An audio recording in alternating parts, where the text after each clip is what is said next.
Hoje nós vamos conhecer mais uma porção do continente asiático. É o sudoeste da Ásia.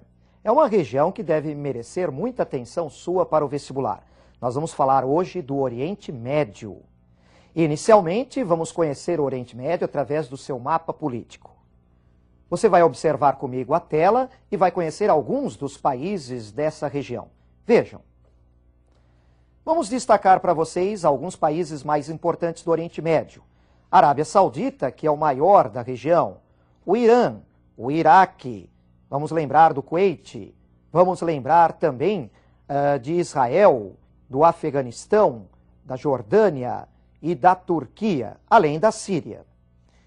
Esses não são os únicos países do Oriente Médio, existem outros, mas são alguns que merecem a sua atenção para o vestibular. Você pode observar também neste mapa que o Oriente Médio é cercado por vários mares.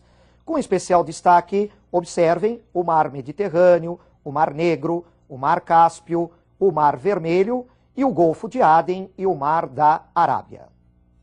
É importante lembrarmos de algumas características físicas dessa porção do continente asiático. Você deve se lembrar, pelas muitas reportagens que você já assistiu sobre o Oriente Médio, do clima predominantemente desértico. Há muitas áreas com clima árido e semiárido, com formações de xerófitas e estepes. Evidente que não é o único tipo de clima ou de vegetação que você encontra nessa região. A região do litoral do Mediterrâneo, por exemplo, apresenta o clima do tipo mediterrâneo com os maquis garrigue. Importante também lembrarmos de algumas características do relevo, da rede de rios dessa região da Ásia. Acompanhe comigo então o mapa físico do Oriente Médio. Aí nós podemos destacar, inicialmente, no seu relevo, a existência de algumas regiões montanhosas mais ao norte, no norte da Turquia, no norte do Afeganistão, com destaque para a cadeia do Hindu Kush, com altitudes ao redor de 5.000 metros. Devemos lembrar também da importante planície da Mesopotâmia, no Iraque, uma planície de solos férteis, cortada por dois rios de grande destaque, o rio Tigre e o rio Eufrates. Podemos ainda verificar nesse mapa a presença de mais dois golfos, o Golfo de Omã, o Golfo Pérsico e, entre eles, o Estreito de Hormuz. Este Golfo Pérsico você não pode esquecer. Ao redor do Golfo Pérsico concentram-se muitas jazidas de petróleo do Oriente Médio. Entre o Golfo Pérsico e o Golfo de Omã, você observou o Estreito de Hormuz. Os navios petroleiros que se dirigem para o Golfo Pérsico, obrigatoriamente, passam pelo Estreito de Hormuz. Vamos lembrar de algumas características humanas dessa região. O Oriente Médio, no seu conjunto, apresenta uma população maior do que a do Brasil, uma densidade demográfica mais elevada do que a nossa, mas uma população mal distribuída, especialmente devido aos desertos. Nessa situação, é importante lembrar que o homem vai procurar se fixar junto a fontes de água, junto aos litorais, junto aos rios. A planície da Mesopotâmia, que você já conheceu, é uma importante área de concentração humana. O litoral do Mediterrâneo, o litoral do Golfo Pérsico, proximidades do Mar Cáspio, o Vale do Rio Jordão entre Israel e Jordânia. São áreas importantes. Acompanhe comigo a próxima tela para conhecermos mais algumas características da população do Oriente Médio. Vejam. Temos aqui uma tabela, um quadro comparativo entre alguns países do Oriente Médio. Eu quero que você preste muita atenção, principalmente para as grandes diferenças entre alguns países. Chamo atenção para o caso de Israel. Israel é o único país desenvolvido do Oriente Médio. Você pode observar o seu analfabetismo muito reduzido, uma expectativa de vida elevada e uma mortalidade infantil muito baixa. Compare especialmente com o caso do Iraque e, mais ainda, o Afeganistão. O Afeganistão apresenta indicadores socioeconômicos péssimos na região. O analfabetismo, vejam, 63,7%. Uma expectativa de vida muito baixa, 43 anos e meio. E uma mortalidade infantil elevadíssima, 161,3 por mil. Realmente, as condições de vida no Oriente Médio variam de um país para outro. Em termos genéricos, o Oriente Médio é uma região pobre, apesar de toda a riqueza com o petróleo. A exceção fica realmente por conta de Israel, como você observou nesse quadro comparativo. Vamos agora a mais uma tela. Nessa tela, nós estamos já analisando um aspecto importante da economia do Oriente Médio: as reservas mundiais provadas de petróleo. Você pode observar que o Oriente Médio tem um peso muito grande nessas reservas mundiais. 66% das reservas já provadas estão no Oriente Médio. Você pode observar o percentual da ex-União Soviética e da Europa, que são reduzidos. A América Latina, com 12% das reservas provadas. América Anglo-Saxônica, Ásia e Oceania, com percentuais também modestos. E a África, com 7%. O petróleo não é a única riqueza do Oriente Médio, não é a única atividade econômica que importa nessa região, mas é uma das mais importantes. Não são todos os países do Oriente Médio que vivem da produção e da exportação de petróleo, mas é um dos grandes destaques em sua economia. Vamos a mais um gráfico? Acompanhe comigo.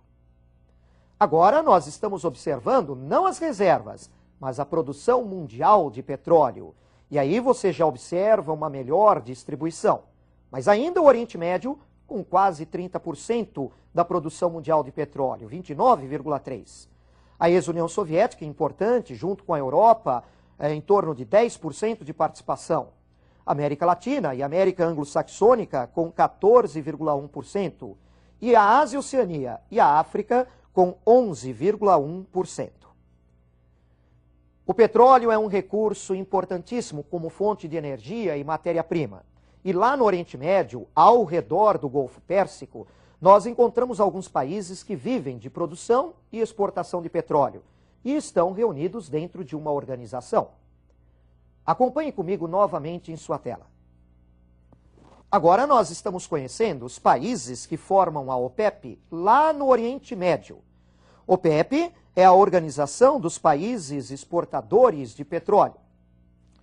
É uma organização criada na década de 60, com o objetivo de ter um controle sobre o mercado mundial de petróleo, estabelecendo cotas de produção para cada país membro e tentando ter um controle sobre o preço do petróleo no mercado mundial.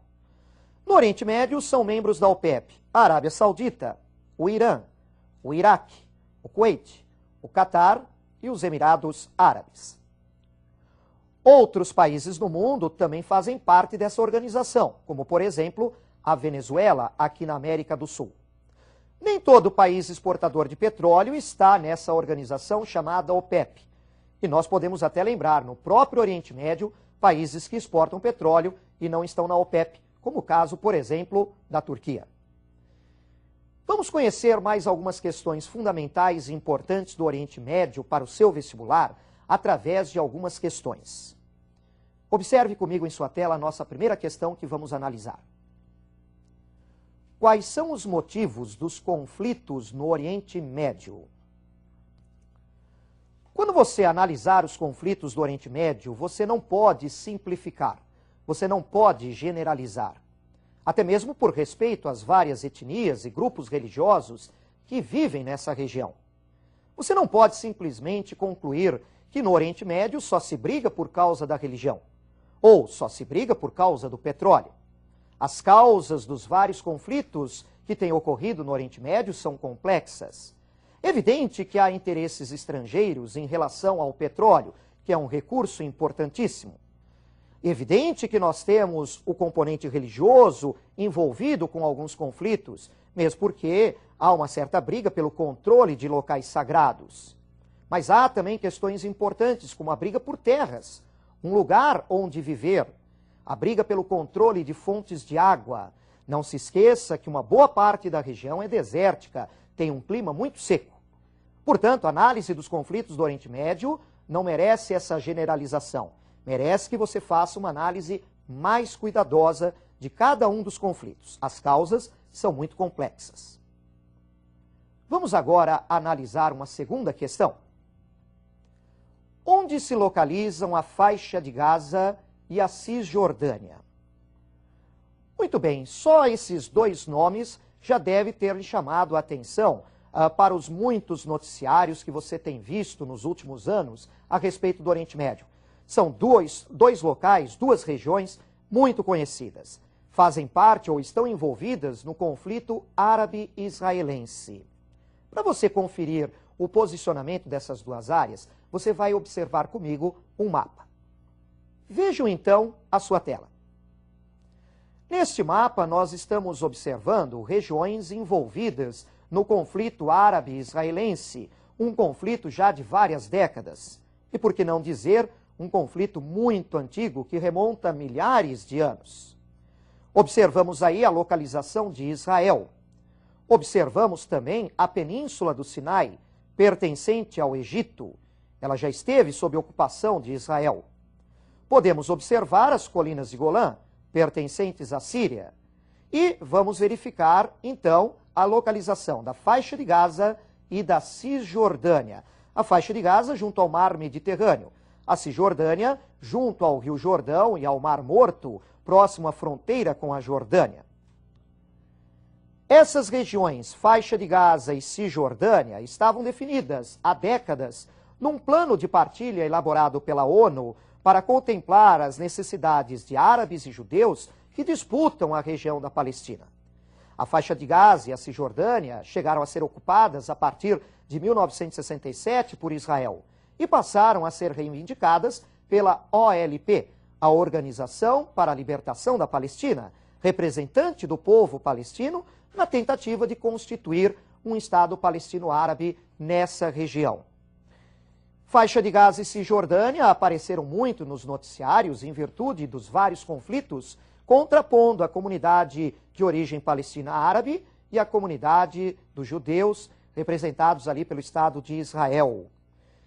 Esse conflito não é o único do Oriente Médio, mas é o que tem chamado mais a atenção nos noticiários por todo o mundo. Pode-se lembrar da guerra Irã-Iraque na década de 80, da Guerra Civil Libanesa entre 1975 e 1990. É claro, portanto, que ao estudar o Oriente Médio para o seu vestibular, você não pode se esquecer destes conflitos. Lembre-se das características físicas, humanas, das atividades econômicas, do destaque para Israel, país desenvolvido na região, industrializado, mas não deixe de estudar os conflitos do Oriente Médio. Assim, nós estudamos na aula de hoje um item extremamente importante para o seu vestibular. Eu te aguardo então na nossa próxima aula. Um grande abraço e até mais.